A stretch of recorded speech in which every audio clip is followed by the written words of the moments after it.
Tafsir muqaron ini begini cara kerjanya. Jadi yang namanya tafsir itu kan berarti menjelaskan. Tafsir itu kan al-wadhu atau al-wadah, kemudian al-bayan, itu kan menjelaskan. Menjelaskan apa? Memahami apa? Menjelaskan atau memahami maksud dari ayat Al-Qur'an. Nah, metode tafsir muqaron ini cara kerjanya begini.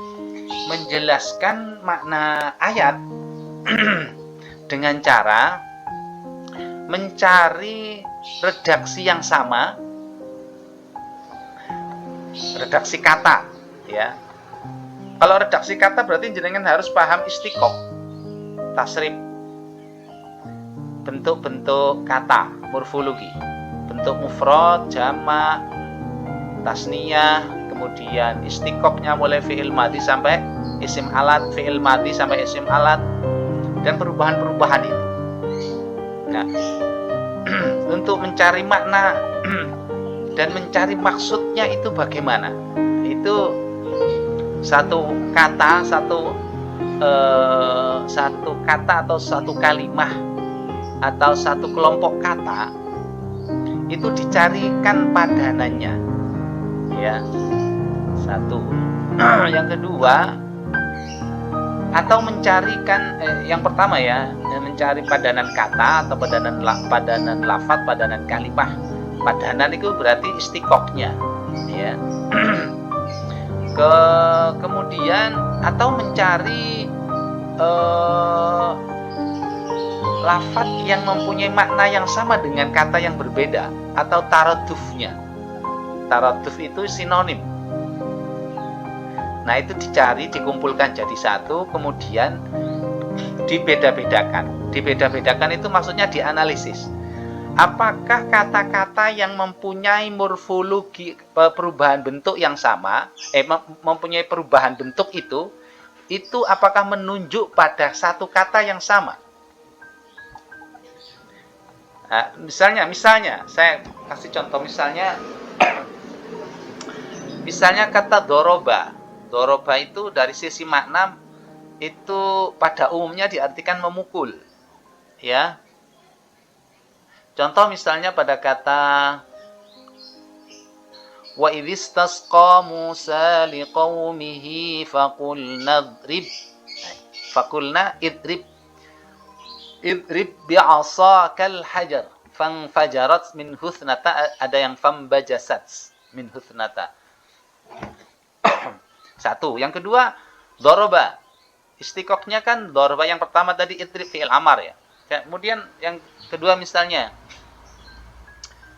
daraballah, innallaha la yastahyi an yadriba mathalan ma ba'udatan fama fawqaha.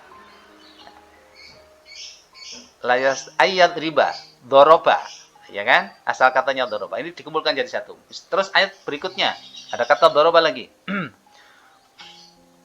Ar-rijalu qawwamuna 'alan nisa'i bima faddalallahu ba'dahum 'ala ba'din wa bima anfaqu min amwalihim.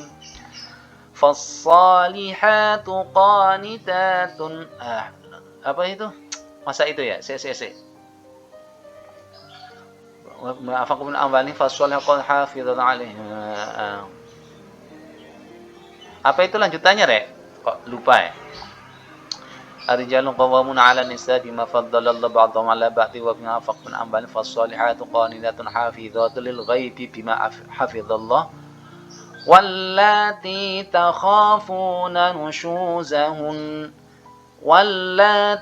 تخافون نشوزهن فعظوهن واهجروهن في المضاجع واضربوهن.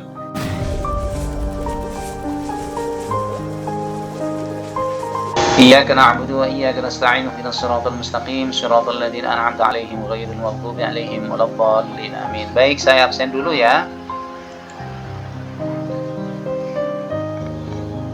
Riki Romansyah. Mana Riki? Hadir, Pak. Oke, bagus. Weni Amiwati, mana Weni? Hadir, Pak. Oke, diperlihatkan. Oke, kenapa kok separuh hidungnya? Nanti kalau hidungnya separuh mau. Ariska Rahmatin, itu malah pucuk kudung sini. Bapak, saya jangan dikit ya, Pak. Ini kamera depannya rusak, Pak. Ariska Rahmatin. Hadir, Bapak. Makasih. Saskia. Hadir, Bapak. Oke, itu kenapa kok hitam-hitam Mbak Saskia? Kenapa hitam-hitam Mbak Sas? Di dalam kamar apa gimana itu? Dalam kamar, Bapak. Wow, kok bisa hitam kayak gelap kayak begitu ya? Menyeramkan. Dan negara, Pak. Masya Allah, kok ono kamar koyo ngono rek wedi kabeh no bocah-bocah cilik. Berikutnya Irwandi. Hadir, Pak. Oke. Kemudian Egi Mulyati. Oke, makasih Mbak Egi. Laila Uzrifatil Firdaus. Hadir, Pak. Makasih Mbak Laila. Emma Nafisatul Kolbiah. Hadir, Bapak. Oke, matur suwun. Nur Sirin Almada. Hadir, Bapak. Makasih Mbak Sirin. Iza Nur Alawiyah. Hadir, Bapak. Oke, kenapa separuh Mbak? Nah, ini lagi dalam mobil ya. Oke, kita lanjut. Mana ada Aulia? Hadir, Bapak. Mana? Oke, diekspos semuanya Mbak. Oke, terima kasih. Muhammad Nazarudin. Hadir, Bapak. Oke, terima kasih. Isamudin. Hadir, Pak. Oke, diekspos semuanya Mas Isamudin. Ojo badu etok ta rek. Lah yo ngono. Santriku iku tuh dadi santri temenan tur ketok santri. Orang itu harus pinter dan harus kelihatan pinter. Orang itu harus kuliah dan kelihatan kuliah. Lah gimana kelihatan kuliahnya sing ketok nang kudung etok pucuke karo kopiah etok rambut etok gimana kan gak kelihatan kuliah itu. Ya kan? Kemudian Riki Romansa. Riki. Hadir, Pak. Oke. Berikutnya Aisyah Zahratul. Hadir, Bapak. Makasih Mbak Aisyah. Mahfud Burhanuddin. Hadir, Pak. Nah, koyo ngene iki lho rek, koyo Burhanuddin ngene iki lho rek. Wajahe diketokno kabeh, mbok yo tiru kuwi. Ilmanada Aulia tadi sudah ya. Ilmanada. Ya, Bapak. Tadi udah di absen. Oke. Ada yang belum di absen? Yang belum di absen itu belum ngisi absen di kolom chat. Silakan ngisi absen dulu. Nanti nama jenengan tidak masuk di absen loh ya. Karena saya dasarnya ini nama-nama yang sudah dimasukkan dalam kolom chat, kemudian saya centangkan di absen dan siakat. Padlan. Udah absen, Bapak. Siapa? Muria Gulam Abdillah.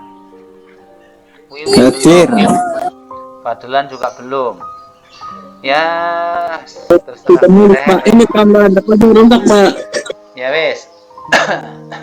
Pokoknya saya ngambil datanya dari sini loh ya, dari kolom chat ini loh ya. Jangan dikit ya, Pak.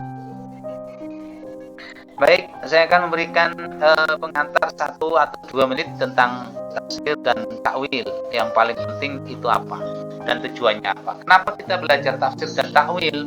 Tujuannya adalah yang pertama memudahkan kita dalam mengkaji, membaca, memahami referensi-referensi kitab tafsir. Referensi kitab tafsir itu misalnya kita baca kitab Jalalain, kitab tafsir Al-Jalalain. Bagaimana cara memahami kitab tafsir Jalalain? Apakah sama dengan memahami kitab tafsir Ayatul Ahkamnya Ali As-Sobuni? Tentu berbeda. Kalau kita misalnya ingin melihat atau memahami makna atau maksud dari alam taro kaifa fa'ala rabbuka bi ashabil fil, itu bagaimana ceritanya zaman dulu. Jenengan cari di kitab Rawaihul Bayan juga ketemu deh. Ketemu itu penjelasannya akan tidak sedetail, tidak serinci pada tafsir yang menjelaskan tentang sejarahnya. Kalau jenengan ingin melihat tafsir yang mengandung sejarah, jenengan kan bacanya tafsir Ibnu Jarir atau Bari gitu. Nah, ini gunanya untuk kajian atau diskursus tentang tafsir dan takwil. Misalnya jenengan mau melihat bagaimana sih tafsirnya yu'minuna bil ghaibi, mengimani kepada hal-hal yang gaib menurut orang-orang tasawuf, bukan menurut orang-orang ahli ilmu kalam atau ilmu tauhid. Maka jenengan nanti buka kitab tafsirnya, bukan kitab tafsir Jalalain. Kitab tafsir Jalalain itu akan menjelaskan bahwa ini yu'minuna bil ghaibi ay al imanu tasdiqun bil qalbi wa iqrarun bil lisani wa amalun bil arkan dan seterusnya. Tapi kalau menurut orang-orang tasawuf, menurut ahli tasawuf tidak dijelaskan di situ. Maka jenengan nanti bukanya kitab Lataiful Isyarat karya Imam Al-Bushairi, kemudian beberapa yang lain ya nanti saya jelaskan di akhir perkuliahan. Baik, saya kira itu untuk pengantar. Silakan saya persilakan kepada kelompok yang bertugas. Monggo silakan.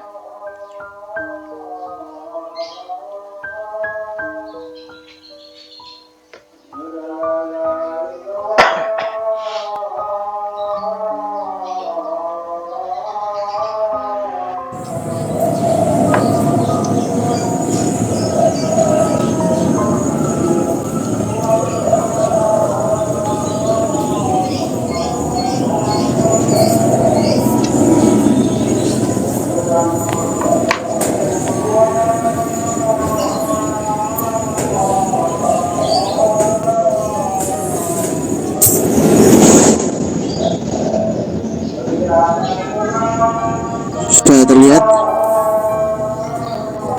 Bisa, tapi kecil.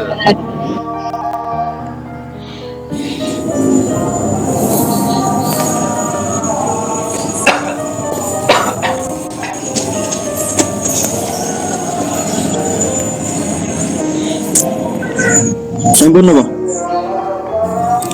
Sudah, tapi kecil. Jangan balik landscape gitu loh, biar kelihatan gede. Nah, begitu. Bismillahirrahmanirrahim. Assalamualaikum warahmatullahi wabarakatuh. Waalaikumsalam warahmatullahi wabarakatuh. Untuk perkuliahan pada siang hari ini, yakni dari kelompok 12 yang bertugas tentang ilmu tafsir. Jadi untuk mempersingkat waktu, langsung saja.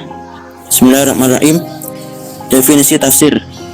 Definisi tafsir secara etimologi, yakni perkataan tafsir biasa diartikan menyingkap dan menjelaskan secara Bismillahirrahmanirrahim. Definisi tafsir. Definisi tafsir secara etimologi, yakni perkataan tafsir biasa diartikan menyingkap dan menjelaskan.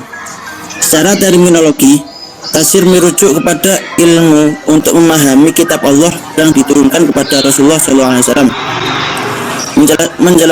Penjelasan mengenai makna-makna kitab Allah dan mengeluarkan hukum-hukum dan hikmah-hikmahnya. Ilmu tafsir dan perkembangannya. Secara tafsir yang membahas tentang pergerakan tafsir sesuai dengan sejarahnya yang panjang, Dr. Muhammad Husain Ad-Dahabi membagi perkembangannya tersebut berdasarkan periode zaman.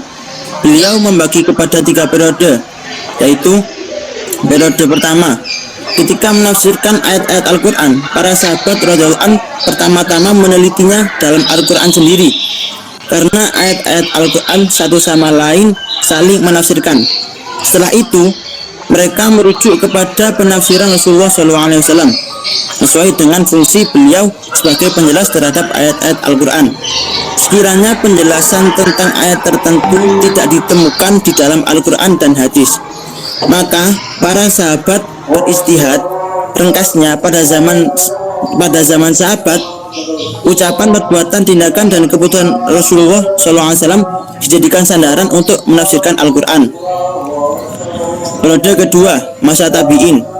Setelah generasi sahabat, para tabi'in menafsirkan Al-Quran dengan Al-Quran, hadis Nabi, dan pendapat para sahabat.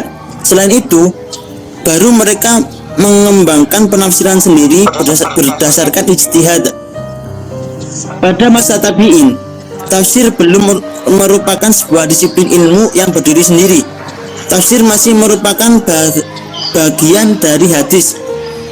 Ini menunjukkan dengan jelas bahwa tafsir tidaklah sewenang-wenang, namun selalu terkait dengan apa yang telah dilakukan oleh Rasulullah SAW dan para sahabat. Periode ketiga, tafsir memasuki zaman kodifikasi. Periode ini dimulai di akhir pemerintahan Bani Umayyah dan awal masa pemerintahan Bani Abbasiyah. Demikianlah tafsir berkembang dan kitab-kitab yang dikarang mulai menampakkan aliran-aliran yang berbeda. Istilah-istilah ilmiah mulai terbakukan di dalam ungkapan-ungkapan Al-Quran, hingga akhirnya nampaklah warna filsafat dan sains dalam khazanah tafsir. Periode ketiga yakni periode kejumudan. Periode ini mulai abad ke-7 Hijriah sehingga zaman kebangkitan modern. Mayoritas yang ditulis pada zaman Mongol dan Utsmani tidak lebih berupa atau at-taqlid atau komentar, yakni asyarh, penjelasan. Rangkasnya karya tafsir pendahulu mereka, sehinggalah periode ini disebut wal hawashi syuruhil asr, zaman sarahan dan catatan pinggir. Untuk selanjutnya dibaca oleh Mbak Saskia. Monggo.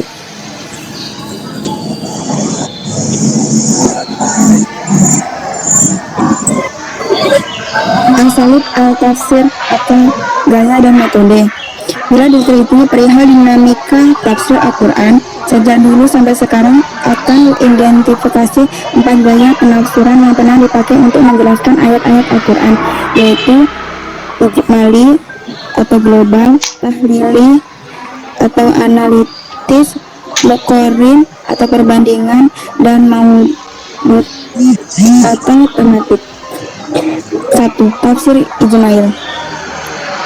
Tafsir ijmali atau global adalah metode penafsiran dengan menjelaskan ayat-ayat Al-Quran secara ringkas tetapi telah mencukupi keperluan pemahaman tentang ayat tersebut.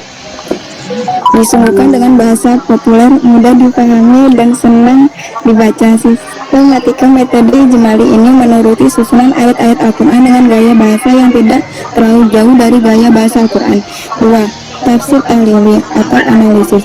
Metode analisis ialah menafsirkan ayat-ayat Al-Quran dengan mendadah meneliti segala aspek yang terkandung di dalam ayat yang ditafsirkan serta menerangkan makna yang tercakup di dalamnya sesuai dengan keahlian dan kecenderungan tafsir yang menafsirkan ayat-ayat tersebut. 3. Tafsir muqarrin atau perbandingan. Pada dasarnya, muqarrin berarti perbandingan, maka metode komparatif dapat diartikan sebagai membandingkan ayat-ayat Al-Quran mempunyai persamaan atau kemiripan redaksi dalam 2 kasus atau lebih, atau memiliki redaksi yang berbeda bagi satu membandingkan ayat-ayat Al-Quran dengan hadis khusus yang sama. 4. Tafsir maudhu'i. Yang dimaksud metode tematik ialah membahas ayat-ayat Al-Quran sesuai dengan atau judul yang telah ditetapkan. Semua ayat yang berkaitan dihimpun kemudian dikaji secara mendalam dan bebas dari berbagai aspek yang terkait dengannya, seperti asbab nuzul, kosakata, munasabah, bajas kalimat, dan sebagainya. Penafsiran ini didukung oleh dalil-dalil atau fakta-fakta yang dapat dipertanggungjawabkan secara ilmiah. Sekian, terima kasih.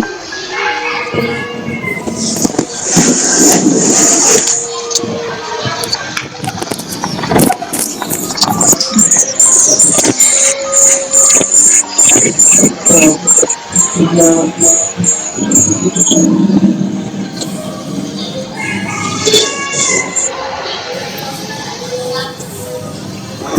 bagi kawan-kawan yang ingin bertanya atau kurang paham mengenai presentasi yang telah dibawakan tadi, yakni tentang ilmu tafsir. Saya mau bertanya, Monggo. dari tafsir Muqarrin. Nama lengkap dulu, Mbak. Lengkap Nur Shirin Almada. Oh, ada almadanya ya. Nih,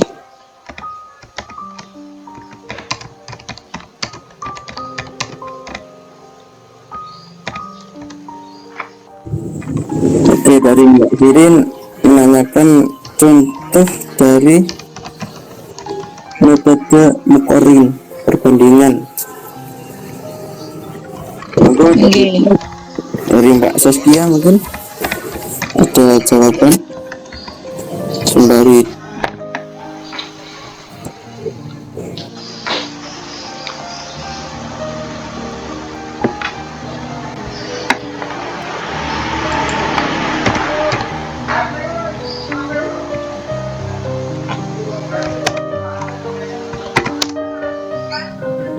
menunggu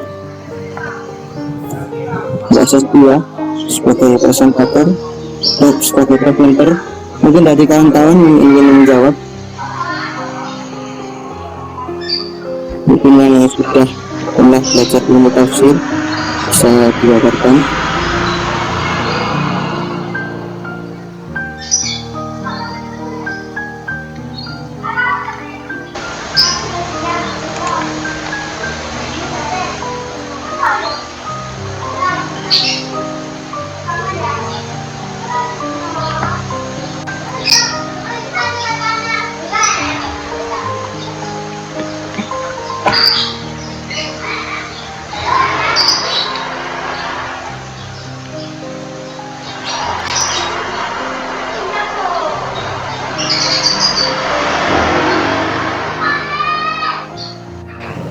Begitu. Ulang.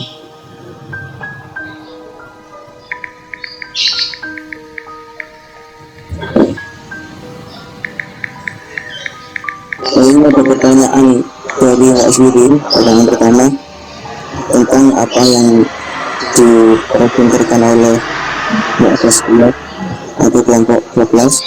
Ini pertanyaannya,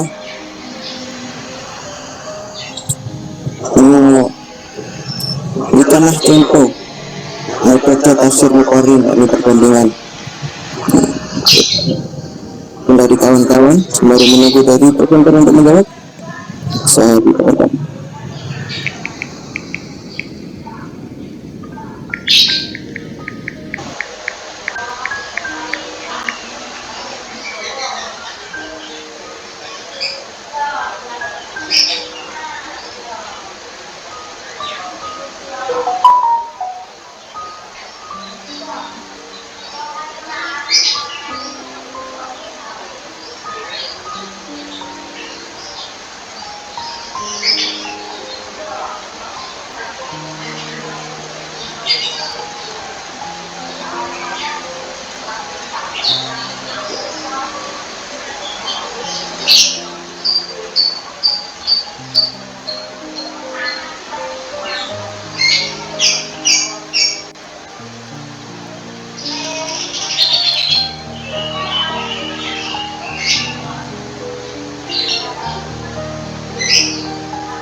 Monggo Mbak Saskia.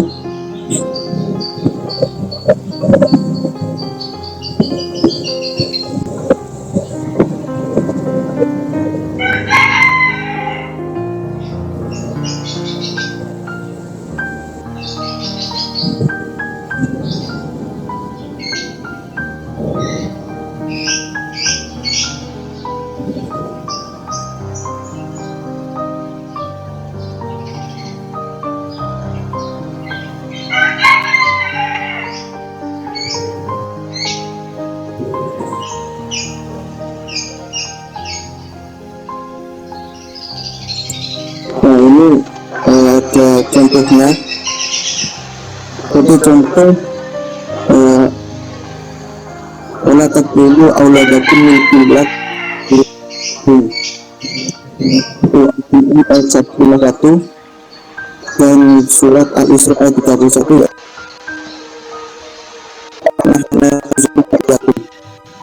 Jadi ketiga ayat tadi itu menggunakan redaksi yang berbeda, padahal maksudnya sama.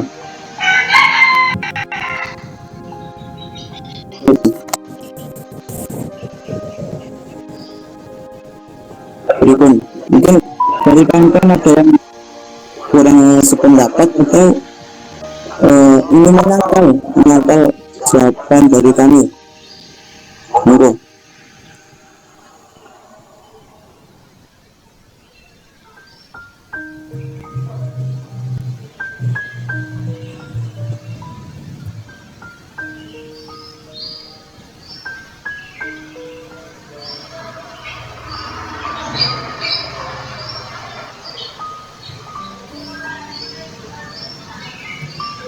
Mana kawan-kawan? Mungkin dari Israel penanya Pak Zurul.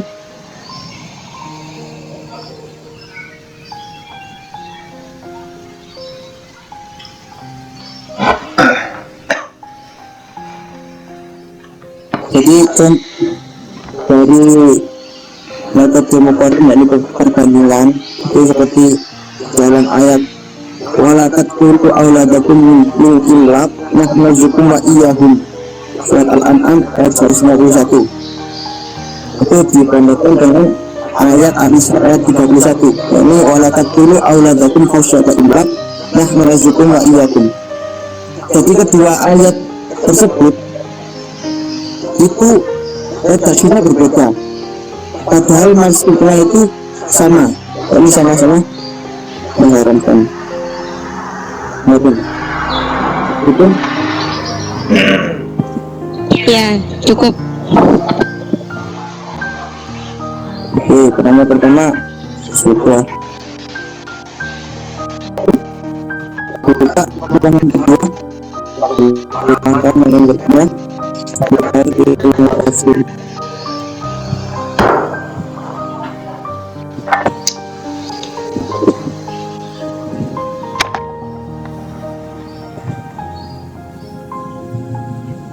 Teman-teman yang ingin bertanya, saya izin bertanya. Nama lengkap, Fadlan, nama lengkapnya siapa, Lan? Fadlan Robi Robertus. Siapa? Fadlan Robertus. Fadlan Robi, Pak. Fadlan Robi, silakan. Ya. Ilmu tafsir Mas Isam. Syarat untuk menjadi penafsir Al-Quran itu harus memiliki berbagai ilmu. Itu ilmu apa aja Mas Isam? Kira-kira ya syarat-syarat untuk bisa menafsirkan Al-Quran. Oke, dari Mas Fadlan bertanya syarat-syarat orang yang menafsirkan Al-Quran. Dan artian itu harus menguasai bisa menguasai ilmu apa aja untuk bisa dikatakan mufassir atau orang yang menafsirkan. Nah, jadi kemarin itu sempat ada yang viral ya. Jadi Husnur itu Sugi lah gitu. Nah, itu kan menafsirkan Al-Quran. Nah, dan Gus Baha itu kemarin sempat menyindir bahwasanya orang yang kriteria orang yang bisa mentafsirkan Al-Quran itu yakni harus bisa matang dalam ilmu alat, mantik, balaghah, dan terutama adalah sanad, memiliki sanad. Nah, kalau orang yang tidak memiliki sanad itu kata Gus Baha, yang mana orang tersebut itu menafsirkan Al-Quran dan itu bukan salah, Itu kata Gus Baha, yakni sama halnya memesan satu tiket ke neraka. Nah itu yang sempat viral kemarin itu. Jadi intinya yakni harus bisa ilmu seperti halnya ilmu mantek, balaghah, alat, terutama alat, dan memiliki sanad mengaji. Itu kalau menurut Gus Baha. Mungkin dari kawan-kawan ada yang menambahkan atau ingin menyangkal pendapat kami, monggo. Kalau menghafal Quran itu syarat menjadi mufassir nggak? Apa gimana ya? Apa boleh itu orang sudah mempunyai kecakapan ilmu alat, kemudian balaghah, mantek dan lain-lain, tapi belum menghafal Quran, atau memang harus menghafal Quran?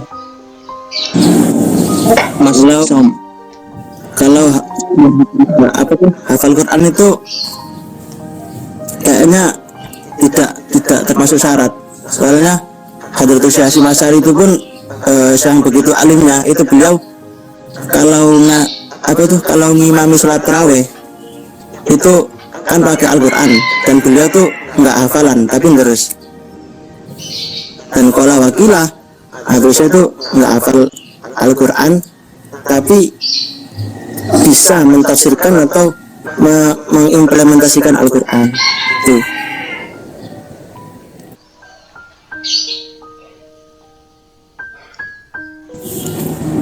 Gimana? Mungkin dari kawan-kawan atau dari saya sendiri?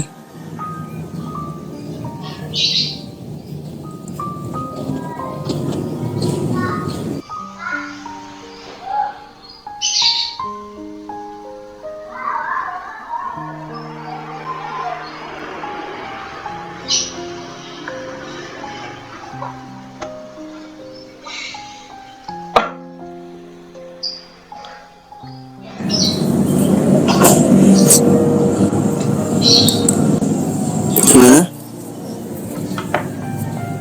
Mungkin ada yang janggal atau ingin menambahkan atau ingin menyangkal dari pendapat kami, monggo dari kawan-kawan sekalian. Jadi ini sistemnya diskusi, berarti bebas untuk bersuara, monggo.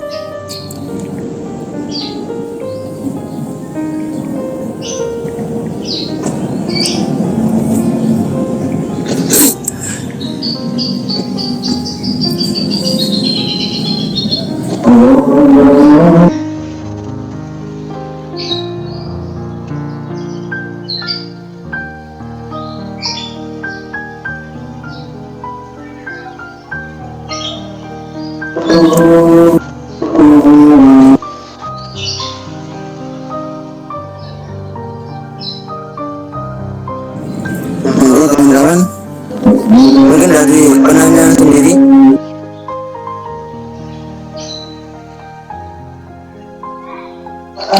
ya, mungkin kalau hafal Quran malah lebih baik ya, Mas Som ya. Ya, lebih baik.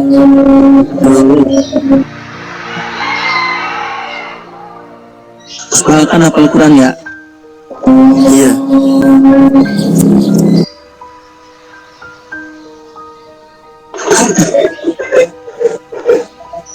Mungkin siapa Gusnya? Gus Makut.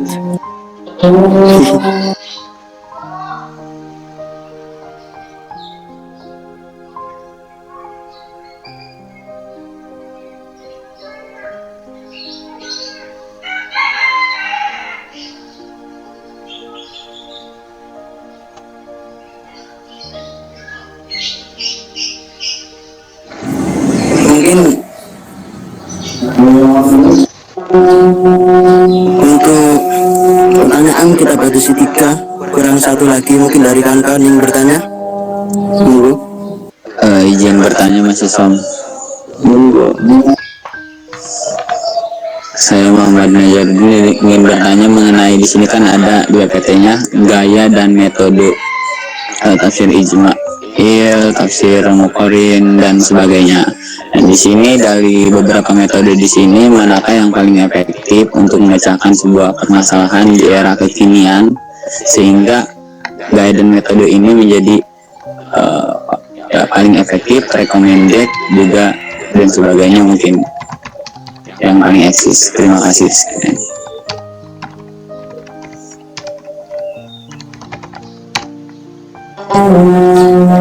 Oke, dari Mas Nazar sendiri bertanya untuk di PPT itu tadi ada 4 metode.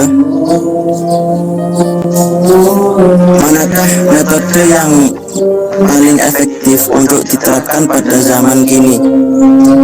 Jadi untuk mempermudah problematika, nah, manakah dari 4 itu yang lebih mudah lah? Itu mungkin dari kawan-kawan, mungkin dari Mbak Saskia, monggo.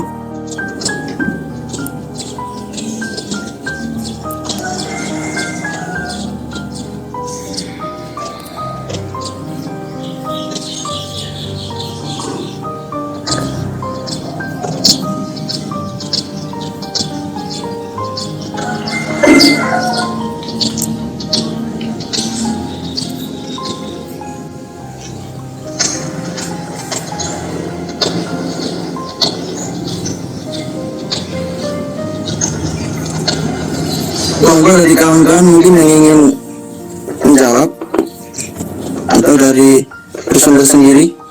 Mas Saskia, kok ngilang ini personel lagi? Punya ilmu ngilang paling Mas itu Mas. Iya Pak.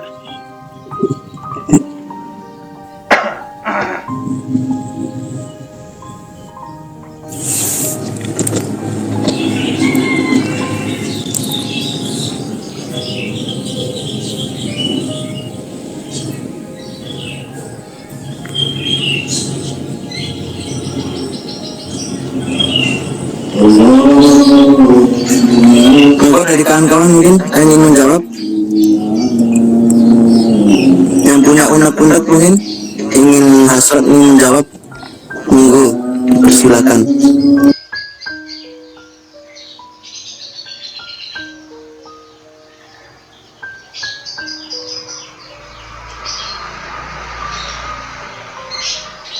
Jadi pertanyaannya apa, Mas Isom? Ya Mas Mahfud nggak terlalu mendengar. Nah, jadi pertanyaan Mas Nazar ya, ini dari 4 asalib tafsir, gaya dan metode tafsir itu yang ada di PPT itu, dari 4 itu manakah yang lebih efektif yang bisa diterapkan pada zaman sekarang? Nah, untuk mempermudah kita memecahkan suatu problem itu kira-kira yang mana gitu? Monggo.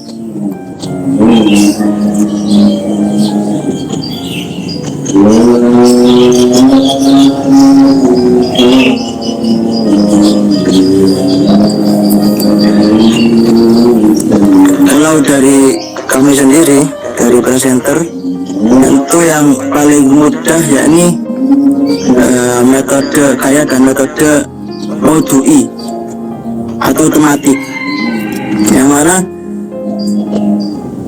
membahas ayat-ayat Al-Quran sesuai dengan tema atau judul. Nah, jadi seumpama ada problematika tentang toharoh, tentang wudhu, tentang sholat, nah itu bisa ada temanya. Oh berarti bersuci, atau berarti gini-gini gitu. Jadi langsung langsung rujuk ke judul kalau tematik gitu. Jadi mempermudah seseorang untuk mencari kasih klik tema naiki, jadi langsung enak. Berarti untuk bab untuk problematika mandi, tanpa jinabah itu berarti taharoh, atau masalah wudhu taharoh gitu. Itu untuk menurut kami presenter, untuk mempermudah mencari suatu problem. Nah, mungkin dari teman-teman.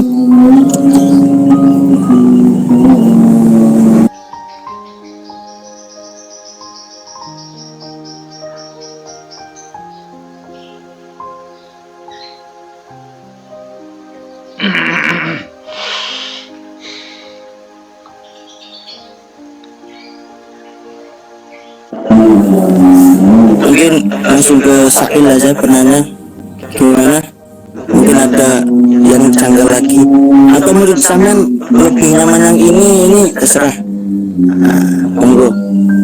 Dari saya sendiri gimana?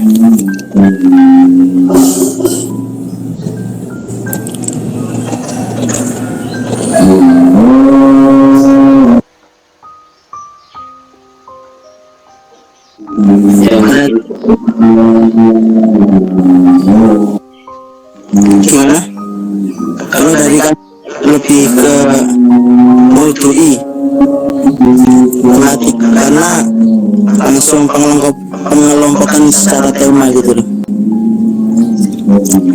Terus kami mungkin penjenengan beda ya apa-apa. Ya terserah jenengan sih. Lebih pas lebih seretnya sama lu lebih yang mana, yang ijmal atau yang tahlili atau muqorin atau mudui, ya seenak jenengan. Tapi kalau menurut kami itu yang mudui atau tematik, nanti bahas ayat Quran sesuai dengan atau judul itu. Ya, oke, baik, terima kasih. Oke, masalah. Untuk 3 pertanyaan sudah terpenuhi. Mungkin untuk selanjutnya saya serahkan ke Pak dosen. Monggo.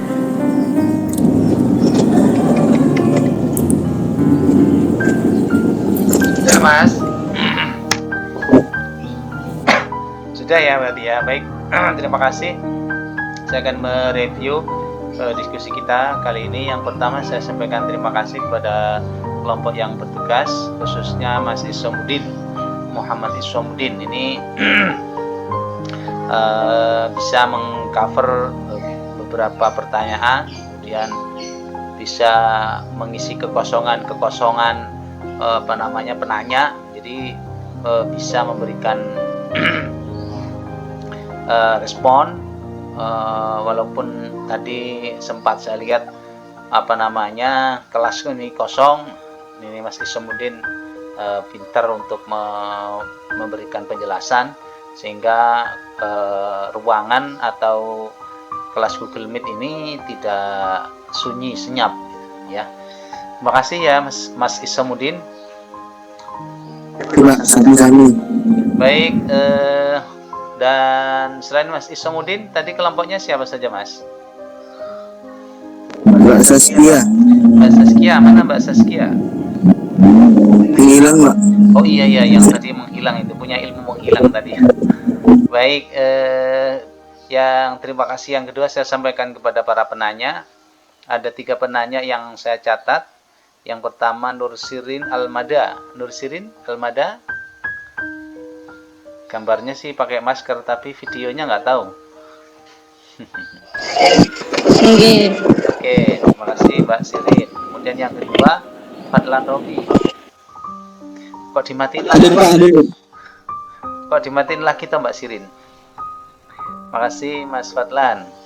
Kemudian yang ketiga Muhammad Nazaruddin. Oke. Mas Nazaruddin, mana Nazaruddin?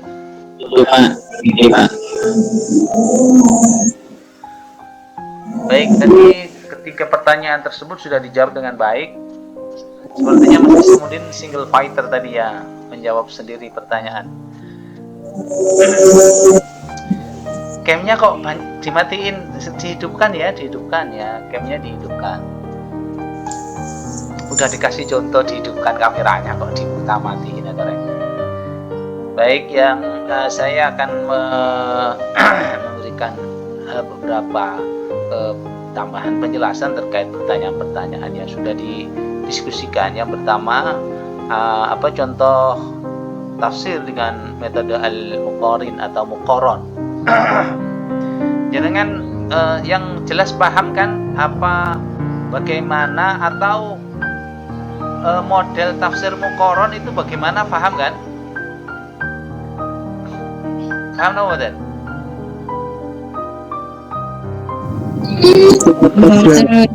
Paham kan? Tafsir muqaron ini begini cara kerjanya. Jadi yang namanya tafsir itu kan berarti menjelaskan. Tafsir itu kan al-wadhu atau al-wadah, kemudian al-bayan, itu kan menjelaskan. Menjelaskan apa? Memahami apa? Menjelaskan atau memahami maksud dari ayat Al-Qur'an. Nah, metode tafsir muqaron ini cara kerjanya begini. Menjelaskan makna ayat dengan cara mencari redaksi yang sama, redaksi kata, ya. Kalau redaksi kata berarti jenengan harus paham istiqoq, tasrif, bentuk-bentuk kata, morfologi, bentuk mufrad, jamak, tasniyah, kemudian istiqoqnya mulai fi'il madhi sampai isim alat, fi'il madhi sampai isim alat, dan perubahan-perubahan itu. Nah, untuk mencari makna dan mencari maksudnya itu bagaimana? Itu satu kata, satu kata atau satu kalimah atau satu kelompok kata itu dicarikan padanannya, ya. Satu. Yang kedua, atau mencarikan yang pertama ya, mencari padanan kata atau padanan lafaz, padanan kalimah. Padanan itu berarti istiqoqnya, ya. Kemudian atau mencari lafaz yang mempunyai makna yang sama dengan kata yang berbeda atau taradufnya. Taraduf itu sinonim. Nah, itu dicari, dikumpulkan jadi satu, kemudian dibeda-bedakan. Dibeda-bedakan itu maksudnya dianalisis. Apakah kata-kata yang mempunyai morfologi, perubahan bentuk yang sama, mempunyai perubahan bentuk itu apakah menunjuk pada satu kata yang sama? Nah, misalnya, saya kasih contoh misalnya kata doroba.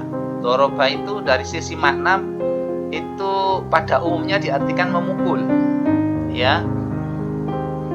Contoh misalnya pada kata wa idhistasqa Musa liqaumihi faqulna idrib bi'asakal hajar fanfajarat min huthnata, ada yang fambajasat min huthnata. Satu. Yang kedua, doroba. Istiqoqnya kan doroba yang pertama tadi idrib fi'il amar, ya. Kemudian yang kedua misalnya daraballah, innallaha la yastahyi ay yadriba mathalan ma ba'udatan fama fawqaha. La ayat riba, doroba, ya kan? Asal katanya doroba. Ini dikumpulkan jadi satu. Terus ayat berikutnya ada kata doroba lagi. Ar-rijalu qawwamuna 'alan nisa'i bima faddalallahu ba'dahum 'ala ba'din wa bima anfaqu min amwalihim. Fassalihatu qanitatun. Apa itu? Masa itu ya?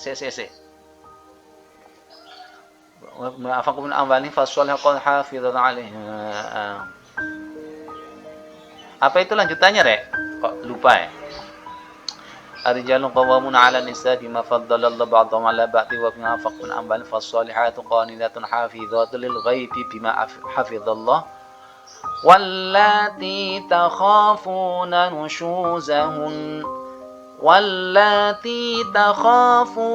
نشوزهن فعظوهن واهجروهن في المضاجع واضربوهن, ya. 3 ayat. kemudian beberapa ayat yang lain. Nah, maka kemudian kita bagaimana menyimpulkan atau memahami, menjelaskan kata doroba ini, apakah semuanya maknanya memukul? Kalau pada wa idistasqa Musa liqaumihi faqul nadrib bi'asokal hajar, ini doroba idrib maknanya memukul, ya. Kemudian innallaha la yastahi ayyadriba. Ayyadriba masalah ma doroba ayyadriba itu apakah maknanya memukul? Nah, tidak. Kemudian daraballahu mathalan qaryatan kanat aminatan mutma'innatan ya'tiha, itu keempat, ya. Dan kemudian wadribuhun, ya, wallati takhafuna nushuzahunna fa'idhuhunna wahjuruhunna fil madaji'i wadribuhun. Wadribuhun, dan pukullah mereka. Apakah itu maknanya dipukul beneran? Nah, untuk mencari makna pada ayat tersebut, yaitu jika wa ini mura'atun khafat min ba'liha, dan jika engkau itu khawatir akan terjadinya istri itu menjadi nusyuz, ya, fa'idhuhun, maka fa'idhuhun nasihati, wahjuruhun, kemudian dinasihati, tidak bisa tetap, wahjuruhun, pisah ranjang. Kemudian wadribuhun, dan kalau dimaknai wadribuhun itu pukullah mereka kalau dalam terjemahan. Nah, pertanyaannya apakah betul itu wadribuhun itu pukul? Nah, gitu ya. Nah, ini kemudian menjadi perbedaan para alim, para ulama. Nah, kata doroba tidak mesti maknanya pukul, gitu. Ini contoh. Jadi membandingkan kata doroba pada ayat wa idistasqa Musa liqaum faqul nadrib, kemudian membandingkan kata doroba pada innallaha la yastahi ayyadriba, kemudian membandingkan kata wadribuhun pada wa ini mura'atun khafat, mencari makna yang paling tepat. Nah, ini namanya muqaron, gitu ya. Saya kira itu. Atau mencari ayat yang punya tema sama tapi beda ayat. Misalnya begini, tema tentang tentang kafir misalnya, tentang kafir itu bagaimana sih kafir itu, ya, temanya tentang kafir, ya. Kita mencari kata yang di situ menunjukkan kata kafir, satu. Yang kedua, kita menunjukkan atau kita mengumpulkan ayat-ayat Al-Quran yang dikhitopi itu ditunjuk sebagai orang-orang yang berperilaku kafir. Nah, ini kemudian dikumpulkan jadi satu, kemudian dianalisis, dijelaskan kafir itu sebenarnya bagaimana. Nah, itu namanya muqaron, itu ya, saya kira itu. Dan kemudian contohnya yang paling banyak, contohnya tafsir muqaron itu yang biasa kita lihat, ya, tafsir Al-Qurtubi, Jami'ul Ahkamil Quran, ya. Tafsir Qurtubi, tafsir tentang hukum-hukum, ya, tafsir hukum. Saya kira itu, ya, nomor satu. Kemudian berikutnya nomor dua, apa maksudnya berbagai ilmu yang menjadi syarat menafsirkan Al-Quran. Ilmu yang menjadi syarat menafsirkan Al-Quran itu, ya, ulumul Quran itu, ya, banyak sekali, ya ilmu bahasa, ya ilmu hadis. Ilmu hadis itu ada mustalahul hadis, ada apa namanya ilmu dirayatul hadis, kemudian ada ilmu usul fikih, ada qawaidut tafsir, kemudian ada ilmu qiraat, banyak sekali. Kemudian ada apa namanya ilmu nasakh mansukh, kemudian ada dan sebagainya ya. Ilmu-ilmu itu sebagaimana yang sudah kita pelajari secara umum ya, mulai dari pertemuan awal sampai sekarang gitu ya, itu ulumul Quran.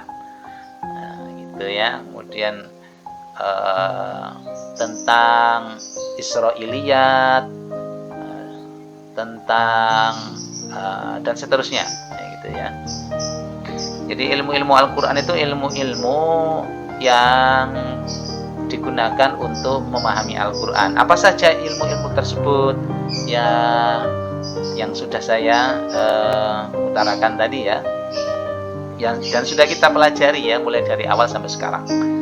Dan yang ketiga adalah gaya dan metode tafsir manakah yang paling efektif digunakan untuk menjawab permasalahan sekarang. Tadi sudah dijawab ya sama Mas Isamuddin. Ini tentu subjektif ya. Subjektif itu setiap orang berbeda. Ini permasalahan sekarang itu kan banyak. Permasalahan mana yang mau dijawab? Gitu ya. Permasalahan mana? Kalau permasalahan pendidikan beda dengan permasalahan politik, beda dengan permasalahan hukum, kan gitu ya. Nah, ini akan nanti beda-beda masalahnya apa dulu. Kalau masalah hukum berarti ya kita metodenya metode ahkam atau hukum. Kalau sosial ya kita lihatnya apa namanya tafsirnya atau metode tafsirnya ijmal. Kalau dan seterusnya. Politik bagaimana ya, tafsir politik ya, saya kira itu. Baik para mahasiswa, saya kira ini cukup ya. Akan kita lanjutkan pekan depan dengan apa namanya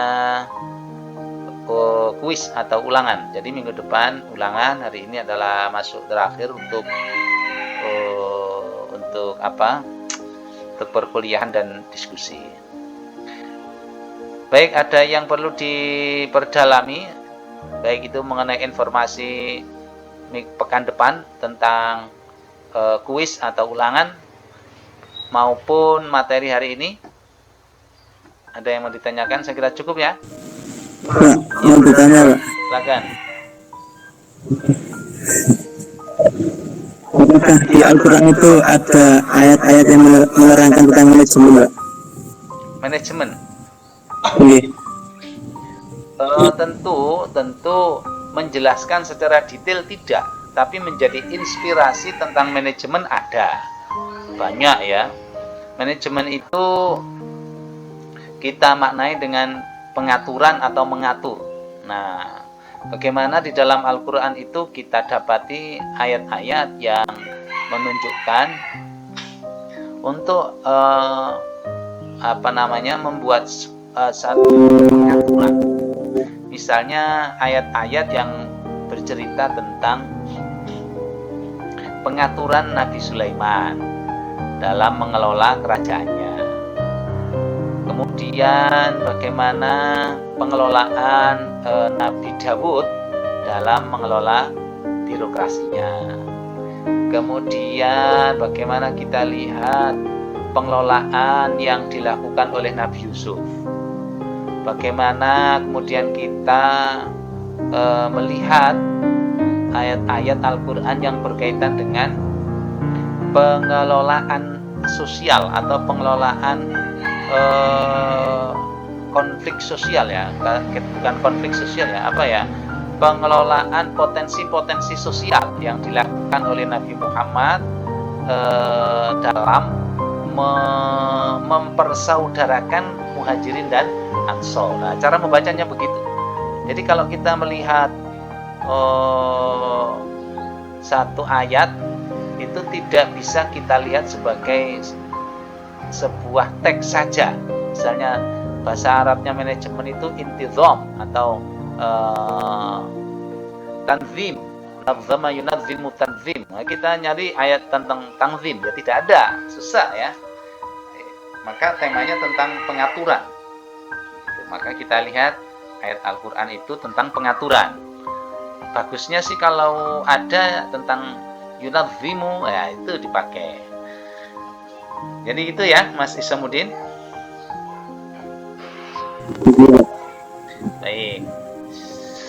Baik, saya kira cukup ya. Selamat mempersiapkan ulangan untuk pekan depan, dan saya harap semuanya dapat hasil nilai yang bagus untuk ulangan atau kuis minggu depan ya. Kita akan mengadakan tryout UAS ya, supaya hasil UASnya bagus. Nanti kita buat tryout UAS. Saya kira itu. Sebelum saya tutup, saya mau ambil gambarnya dulu. Silakan camnya dihidupkan. Saya hitung sampai 5. 1 2 1 2 3 4 5. Oke. Bentar ya, saya cek dulu ini sudah benar apa belum. Oke.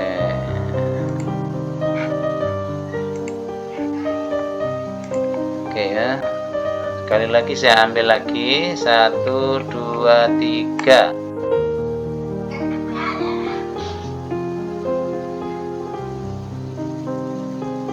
Oke, sudah. Baik, berikutnya kita akhiri perkuliahan kita dengan baca hamdalah bersama-sama. Alhamdulillahirabbil alamin. Sehat, kumpul dengan keluarga dan selamat belajar. Assalamualaikum warahmatullahi wabarakatuh.